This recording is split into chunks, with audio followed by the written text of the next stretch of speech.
My name is Michael Morris. I'm a professor in the management division of the business school.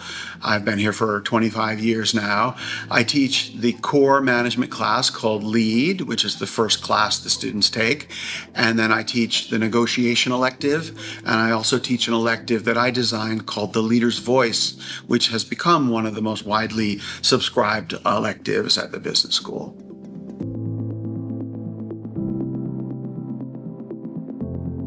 The biggest challenge in this class where we're trying to teach communication skills is what I call the bottleneck of airtime, the bottleneck of audience attention.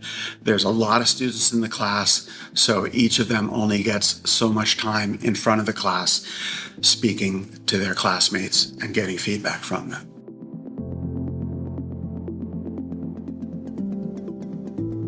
We've tried various things in the course to give people more feedback and more opportunities for practice than they can do in the classroom. And it's very hard for students at home to simulate the feeling of giving a presentation in front of an intimidating audience. Now, this app, PitchVantage, what it gives the students is the opportunity to give the presentation to an audience of avatars. And these avatars are responsive. So if the presentation is good and interesting, based on various objectively measurable things, the avatars will make eye contact and look interested and sit up straight. If the presentation starts to become a little boring, the avatars will look at the clock, they may look out the window, and at the worst, they may even put their head down and go to sleep. And you know that if you've put some avatars to sleep, that your presentation needs work.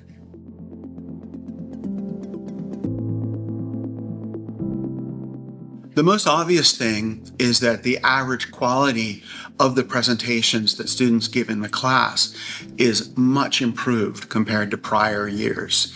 It's very rare now for students to get up and not give a polished presentation, and they're able to, get feedback from their peers about much higher level aspects of the presentation than was the case in past years. And students feel that the app sort of complements the feedback that they get from their human peers in class.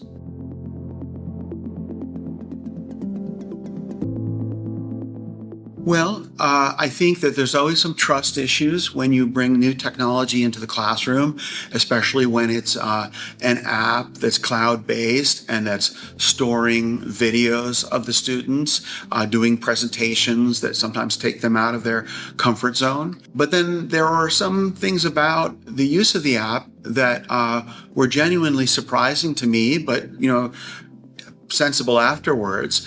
For example, a consistent feedback from the students is that they not only appreciate that the feedback from the AI audience is more blunt and honest than their peers, especially about things that are a little embarrassing, like the use of filler words. And I can relate to this because I struggle myself with the habit of using filler words. And it's very embarrassing when peers point out to me that I say like, or that I say kind of too much.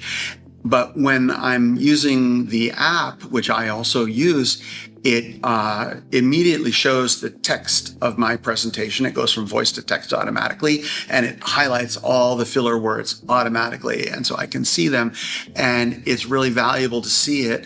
And it's not as embarrassing to get that feedback from an AI agent than getting it from your peers.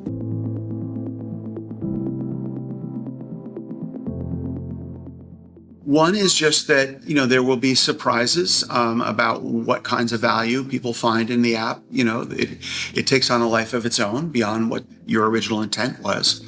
Another lesson I would say is that we originally tried to have people start using the app before the class, get familiar with it before the class. That was a challenge in terms of trust and in terms of just the students being all in the same place. So we now use part of the first class as like an orientation to the app, and students can learn how to use it, looking at how their peers are doing things, and the learning is much more graceful that way. Another thing is that we realized there were ways to take more full advantage of the app. The app stores all of the students' performances from the beginning to the end of the class. So now we have an assignment at the end of the class where students have to selectively review their performances over time and comment on the changes that they see, and then use that to set further learning goals for after class.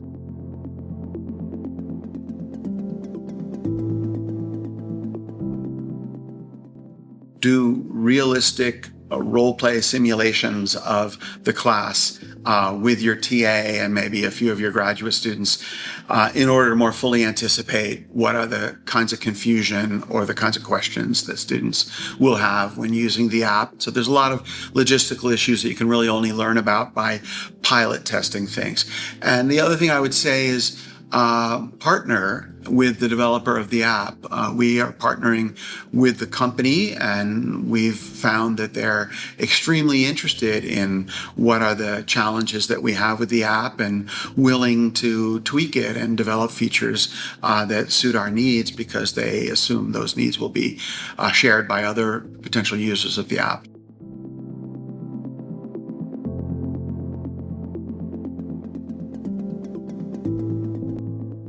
Well, it was a longer process than I expected.